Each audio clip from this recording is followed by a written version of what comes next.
એક જ માતા પિતાની બે દીકરીઓ હતી. મોટીનું નામ અંશુ અને નાનીનું નામ કિંજલ.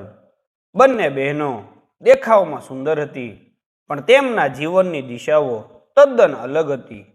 તેમના પિતા એક સામાન્ય સરકારી નોકરી કરતા હતા અને તેમનું બાળપણ પ્રેમ અને સાદગીથી ભરેલું હતું. જ્યારે બંને મોટી થઈ ત્યારે અંશુના લગ્ન એક ખૂબ જ ધનાઢ્ય અને પ્રતિષ્ઠિત વેપારી પરિવારમાં થયા. અંશુનું સાસરું એક આલિશાન બંગલામાં હતું, જ્યાં નોકરોની ફોજ હતી અને દરેક સુખ સુવિધા હાજર હતી. અંશુનું નવું જીવન. લગ્ન પછી અંશુનું જીવન સોનાની થાળી જેવું બની ગયું. તે મોંઘા દાગીના પહેરતી, વિદેશી કપડાં અને બ્રાન્ડેડ વસ્તુઓનો ઉપયોગ કરતી.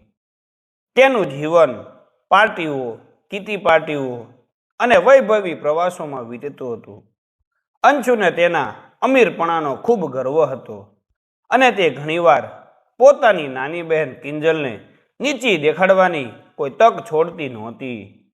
તેના મનમાં એક ગર્વ ભરાઈ ગયો હતો કે તે હવે ઊંચા સમાજનો હિસ્સો છે. કિંજલનું જીવન સંગ્રામ. બીજી તરફ કિંજલના લગ્ન એક મધ્યમ વર્ગીય પરિવારમાં થયા. તેના પતિ હર્ષિત મહેનતુ હતા, પણ તેમનો પોતાનો નાનો ધંધો હતો, જેમાં હજી સંઘર્ષ ચાલી રહ્યો હતો.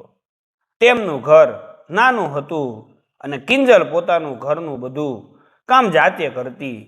સવાર સાંજ ઘર સંભાળ્યા પછી તે થોડા પૈસા કમાવા માટે આસપાસના બાળકોને ટ્યુશન પણ આપતી. કિંજલ સ્વભાવે ખૂબ જ શાંત અને સંતોષી હતી. તે માનતી હતી કે સુખ શાંતિ પૈસાથી નહીં, પણ પરિવારના પ્રેમ અને સંસ્કારથી મળે છે. જો કે કિંજલના મનમાં ક્યારેક પોતાની દીદી અંશુની વૈભવી જિંદગી જોઈને થોડી હતાશા જરૂર આવતી, પણ તે તરત જ પોતાના પતિ અને પરિવારના પ્રેમમાં પોતાનું મન મનાવી લેતી. એક કઠિન પ્રસંગ. એકવાર કિંજલના દીકરાને તાવ આવ્યો અને તેને ડૉક્ટર પાસે લઈ જવાની જરૂર પડી. ઘરે રોકડ રકમ ઓછી હતી, તેથી કિંજલે શરમાતા તેની અમીર બહેન અંશુને ફોન કર્યો અને થોડા પૈસા ઉધાર માંગ્યા. આ સાંભળીને અંશુએ તરત જ ગુસ્સાથી કહ્યું, કિંજલ, તું હંમેશા માગવા માટે જ ફોન કરે છે. શું તારા પતિ આટલા પણ પૈસા નથી કમાતા કે તું પોતાના દીકરાને ડૉક્ટર પાસે લઈ જઈ શકે? મારે ઘણી ખરીદી કરવાની છે, મારી પાસે અત્યારે ફાલતુ પૈસા નથી. આ કડવા શબ્દો સાંભળીને કિંજલનું હૃદય તૂટી ગયું. તેણે પોતાની આંખોના આંસુ લૂછ્યા અને નક્કી કર્યું કે તે હવે ક્યારેય કોઈની મદદ નહીં લે. પૈસા ઉધાર માંગવાની ઘટના પછી કિંજલ ખૂબ દુઃખી થઈ હતી, પણ તેના આ દુઃખે તેને નવી તાકાત આપી. તેણે પતિ હર્ષિત સાથે વાત કરી અને બંનેએ નક્કી કર્યું કે તેઓ ખૂબ મહેનત કરશે અને કોઈની સામે હાથ નહીં લંબાવે. કિંજલે બાળકોને ભણાવવાનું કામ વધારી દીધું. સવારે વહેલા ઉઠીને તે ઘરના કામ પતાવતી અને પછી આજુબાજુના વધુ 2-3 પરિવારોના બાળકોને ટ્યુશન આપવા લાગી. તે જાણતી હતી કે તેની પાસે ધન દોલત નથી, પણ શિક્ષણ અને સમયનું ધન છે, જે તે અન્યને આપીને કમાણી કરી શકે છે. હર્ષિત પણ પોતાના ધંધામાં દિવસ રાત જોયા વગર મહેનત કરતા હતા. તેમનો નાનો વેપાર ધીમે ધીમે પણ મજબૂતીથી આગળ વધી રહ્યો હતો. કિંજલ અને હર્ષિતની મહેનત રંગ લાવી. 1 વર્ષની અંદર તેમણે માત્ર પોતાના દેવા ચૂકવ્યા એટલું જ નહીં, પણ એક નાની રકમની બચત પણ કરી લીધી. તેમના ઘરમાં ભલે વૈભવ નહોતો, પણ શાંતિ, પ્રેમ અને હકારાત્મકતા હતી. બીજી તરફ અંશુનું વૈભવી જીવન અચાનક ડગમગી ગયું. અંશુના પતિના મોટા વેપારમાં અણધારી મંદી આવી. શેરબજારમાં ભારે નુકસાન થયું અને એક જ ઝાટકે તેમનો મોટો ધંધો દેવામાં ડૂબી ગયો. જે બંગલામાં અંશુ ગર્વથી રહેતી હતી, તે હવે બેંક દ્વારા જપ્ત થવાની અણી પર હતો. વૈભવી ગાડીઓ વેચાઈ ગઈ અને નોકરોની ફોજ ગાયબ થઈ ગઈ. અંશુ, જેણે ક્યારે ચાનો કપ પણ જાતે બનાવ્યો નહોતો, તેને હવે એક નાના ભાડાના મકાનમાં જવું પડ્યું અને બધું કામ જાતે કરવું પડ્યું. આ મુશ્કેલ સમયમાં અંશુના મિત્રો અને સંબંધીઓ જેઓ તેના પૈસા જોઈને આસપાસ રહેતા હતા તેઓ બધા દૂર થઈ ગયા. અંશુ પહેલી વાર સમજી કે પૈસાનો સાચો સંબંધ કેટલો પોકળ હોય છે. હવે અંશુના જીવનમાં એવી પરિસ્થિતિ આવી ગઈ હતી કે તેમને તાત્કાલિક થોડા પૈસાની જરૂર હતી, જેથી તેઓ તેમના પતિનો નાનો ધંધો ફરી શરૂ કરવામાં મદદ કરી શકે. લાચારીની પળોમાં અંશુને કિંજલ યાદ આવી. એ જ કિંજલ જેણે 1 વર્ષ પહેલા ગરીબીમાં તેની પાસે થોડા પૈસા માંગ્યા હતા અને અંશુએ તેનું અપમાન કર્યું હતું. શરમ અને સંકોચ સાથે અંશુએ છેલ્લી આશા તરીકે કિંજલને ફોન કર્યો. કિંજલ, તબિયત કેવી છે? મારે તારી સાથે વાત કરવી છે. અંશુનો અવાજ કાંપી રહ્યો હતો. અંશુના કાંપતા અવાજે કિંજલને એક ક્ષણ માટે સ્તબ્ધ કરી દીધી. 1 વર્ષ પહેલાની કડવી યાદો તેના મનમાં તાજી થઈ ગઈ. જ્યારે અંશુએ તેનું અપમાન કર્યું હતું, કિંજલે ઊંડો શ્વાસ લીધો. તેણે તેના પતિ હર્ષિદને ઈશારો કર્યો અને ફોન સ્પીકર પર મૂક્યો. હા દીદી, બોલ, કિંજલે શાંતિથી કહ્યું. અંશુએ સંકોચ સાથે પોતાની બધી વાત કહી. તેમના વેપારમાં થયેલું નુકસાન, બંગલો ગુમાવવાની વાત અને હાલમાં પૈસાની તાત્કાલિક જરૂરિયાત. મને ખબર છે મેં તારું બહુ અપમાન કર્યું છે અને હવે તારી પાસે મદદ માગવાનો મને કોઈ હક નથી. અંશુએ રડતા અવાજે કહ્યું. પણ તું જ મારી છેલ્લી આશા છે. કિંજલ, બસ થોડા પૈસા મળી જાય તો અમે હર્ષિદના જેવા નાના પાયે ફરીથી શરૂઆત કરી શકીએ. કિંજલ અને હર્ષિતે એકબીજા સામે જોયું. કિંજલે આંખોના ઈશારાથી હર્ષિદની સંમતિ લીધી. કિંજલના મનમાં કોઈ વેરભાવ નહોતો, ફક્ત પોતાની દીદી માટેની ચિંતા હતી. દીદી, કિંજલે કહ્યું, પૈસા તો હું આપીશ, કારણ કે લોહીના સંબંધ ક્યારેય ભૂલાતા નથી. પણ હું તને એક શરત મૂકું છું. અંશુ આશ્ચર્યમાં ડૂબી ગઈ. કેવી શરત કિંજલ? શરત એ છે કે તું માત્ર પૈસા નહીં લે, તું અહીં આવીને અમારી સાથે રહેજે. તારું અને જીજાજીનું એટલે કે અંશુના પતિ મન શાંત થાય ત્યાં સુધી તમે આ નાના ઘરમાં રહો.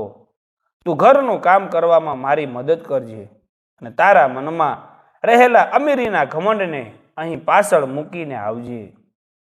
મહેનત અને સાદગીથી ફરી જીવન જીવવાની શરૂઆત કરજે.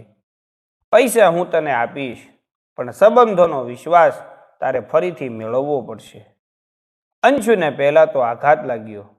જે અંશુ વૈભવી મહેલમાં રહેતી હતી તે હવે પોતાની ગરીબ બહેનના નાના ઘરમાં રહે, પરંતુ તેની પાસે બીજો કોઈ રસ્તો નહોતો.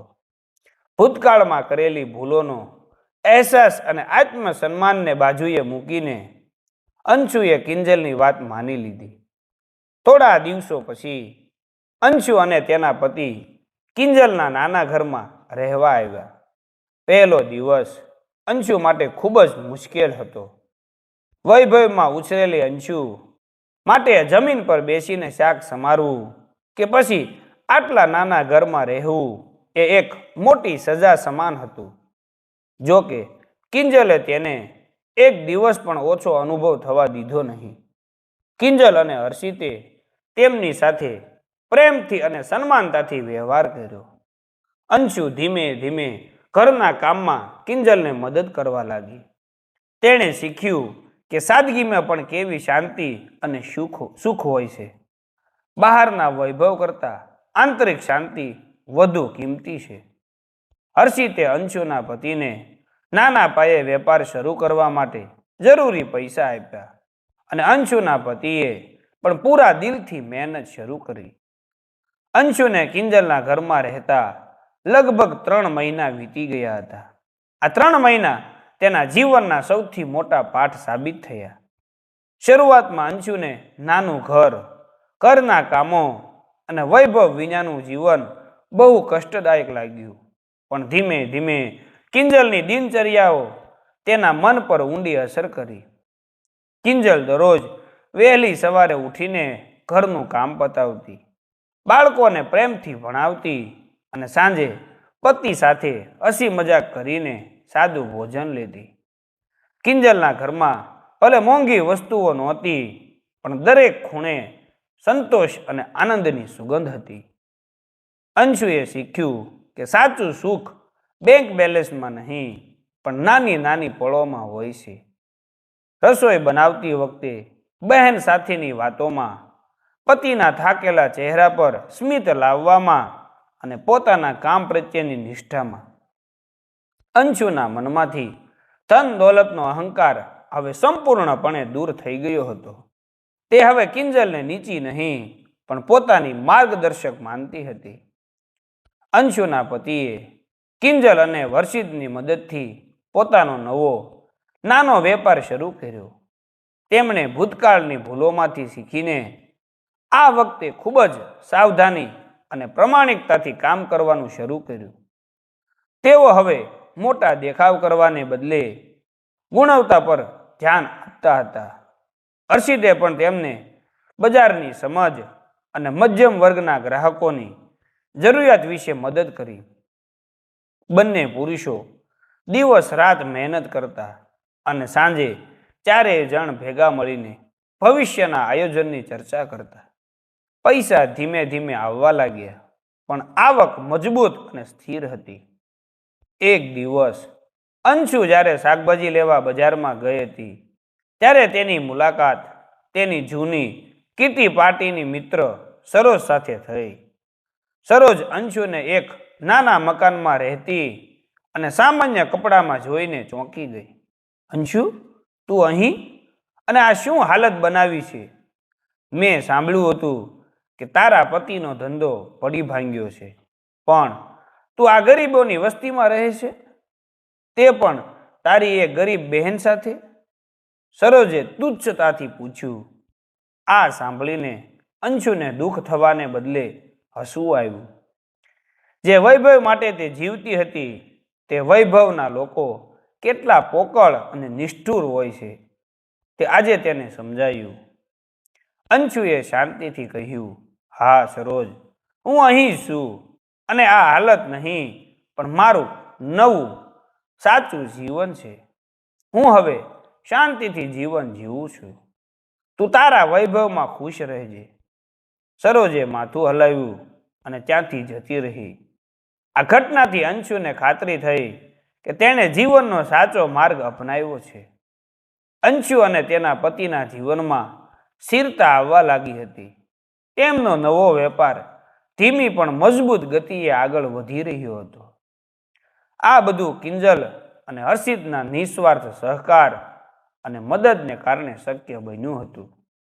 લગભગ 6 મહિના કિંજલના ઘરમાં રહ્યા પછી અંશુના પતિએ પૂરતી બચત કરી લીધી હતી અને તેમનો વેપાર પગભર થઈ ગયો હતો.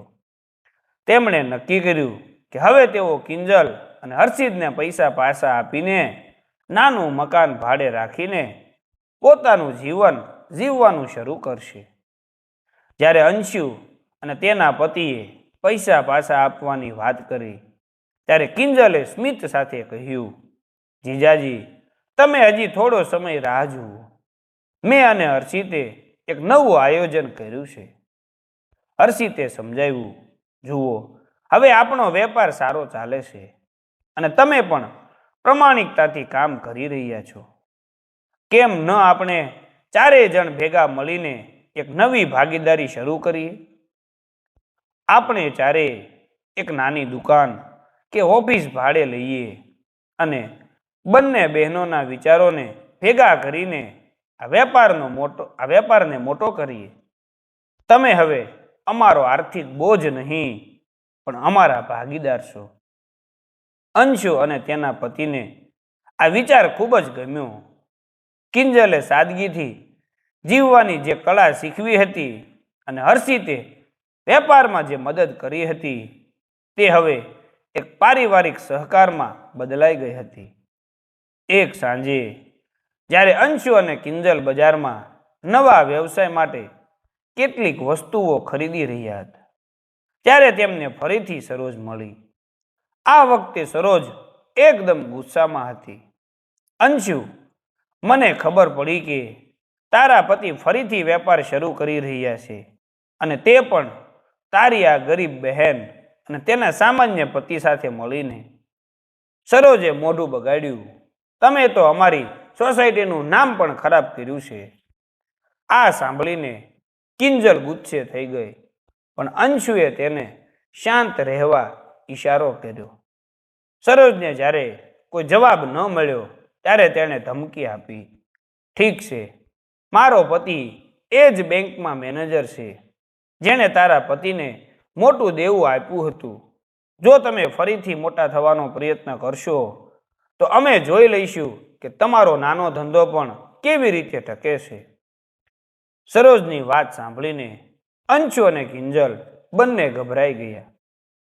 સરોજનો પતિ ખરેખર ખૂબ જ શક્તિશાળી બેંકમાં ઊંચા હોદ્દા પર હતો અને તે ઈચ્છે તો તેમના નવા વેપારને શરૂ થતા પહેલા જ સમાપ્ત કરી શકે તેમ હતો. જૂના વેપારના દેવાની કેટલીક કાગળની કાર્યવાહી હજુ બાકી હતી, જેનો ફાયદો સરોજનો પતિ ઉઠાવી શકે તેમ હતો. સરોજની ધમકીથી અંશુ અને કિંજલ ચિંતિત થઈ ગયા. સરોજના પતિની શક્તિ તેમને ખબર હતી અને બેંકના નિયમોનો ગેરલાભ લઈને તેઓ નુકસાન પહોંચાડી શકે તેમ હતા. કિંજલે તરત જ અંશુને શાંત કરી, દીદી, હવે ગભરાવાનો સમય નથી. આપણે ચારેય એક થઈને કામ કર્યું છે અને હવે આપણે એક થઈને જ આ પડકારનો સામનો કરીશું. યાદ રાખ, આપણી પાસે પ્રમાણિકતા છે જે તેમના પાસે નથી. હર્ષિત અને અંશુના પતિએ બેંકના તમામ જૂના કાગળિયા ફરીથી ધ્યાનથી તપાસ્યા. તેઓ જાણતા હતા કે સરોજનો પતિ કાયદાકીય રીતે મુશ્કેલી ઊભી કરી શકે છે, પરંતુ તેઓ કોઈ ગેરકાયદેસર કામ કરી રહ્યા નહોતા. તેમણે એક નિર્ધાર કર્યો, ભલે ગમે તે થાય, તેઓ સરોજ કે તેના પતિની સામે ઝૂકશે નહીં કે તેમને લાંચ આપશે નહીં. થોડા જ દિવસોમાં સરોજના પતિએ તેમના નવા નાના ધંધાને હેરાન કરવાનું શરૂ કર્યું. તેમણે બેંક તરફથી નાના નાના કાયદાકીય નોટિસો મોકલવાનું શરૂ કર્યું. જૂના દેવાની બાબતમાં તકલીફ આપી અને તેમના વર્કિંગ કેપિટલ કાર્યકારી મૂડી માટે લોન મેળવવામાં અવરોધો ઊભા કર્યા. પરંતુ અંશુના પતિ પાસે હર્ષિત અને કિંજલનો સાથ હતો. હર્ષિતે એક સારા અને પ્રમાણિક વકીલને મળવાનો રસ્તો શોધ્યો. વકીલની સલાહ મુજબ તેમણે બેંક દ્વારા કરાયેલી હેરાનગતિ અને નિયમોના ગેરલાભ વિશે ઉચ્ચ અધિકારીઓને લેખિત ફરિયાદ કરી. આ ફરિયાદોમાં સ્પષ્ટપણે જણાવ્યું હતું કે મેનેજર વ્યક્તિગત વેરભાવને કારણે તેમના પર દબાણ લાવી રહ્યો છે. લગભગ 1 મહિના સુધી આ લડાઈ ચાલી. સરોજના પતિએ ધાર્યું નહોતું કે આ મધ્યમ વર્ગીય લોકો તેમની સામે આટલી મજબૂતીથી ઊભા રહેશે. અંતે બેંકના ઉચ્ચ અધિકારીઓએ આ મામલાની તપાસ કરી. તેમણે જોયું કે સરોજનો પતિ ખરેખર પોતાના પદનો દુરુપયોગ કરી રહ્યો હતો અને નિયમોની બહાર જઈને દબાણ લાવી રહ્યો હતો. પરિણામ સ્વરૂપે સરોજના પતિએ માત્ર પદ ભ્રષ્ટ કરવામાં આવ્યા નહીં, પણ બેંકમાંથી બહારનો રસ્તો પણ બતાવવામાં આવ્યો. પ્રમાણિકતા અને એકતાની સામે ધન અને પદનો ગર્વ હારી ગયો. આ મુશ્કેલ સમયમાંથી બહાર નીકળ્યા પછી ચારેય જણને લાગ્યું કે તેમનો સંબંધ વધુ મજબૂત બન્યો છે. અંશુ હવે સાચી રીતે ગર્વ અનુભવતી હતી. પૈસાના વૈભવ પર નહીં, પણ પોતાની બહેન અને તેના પતિની પ્રમાણિકતા અને પોતાના આંતરિક પરિવર્તન પર. અંશુના પતિએ બધી જ મુશ્કેલીઓનો સામનો કર્યા પછી તેમનો નાનો વ્યવસાય હવે મજબૂત પાયા પર ઊભો હતો. તેમણે નક્કી કર્યું કે હવે સમય આવી ગયો છે કે તેઓ કિંજલ અને હર્ષિત સાથે મળીને જે ભાગીદારોનું સપનું જોયું હતું તે પૂર્ણ કરે.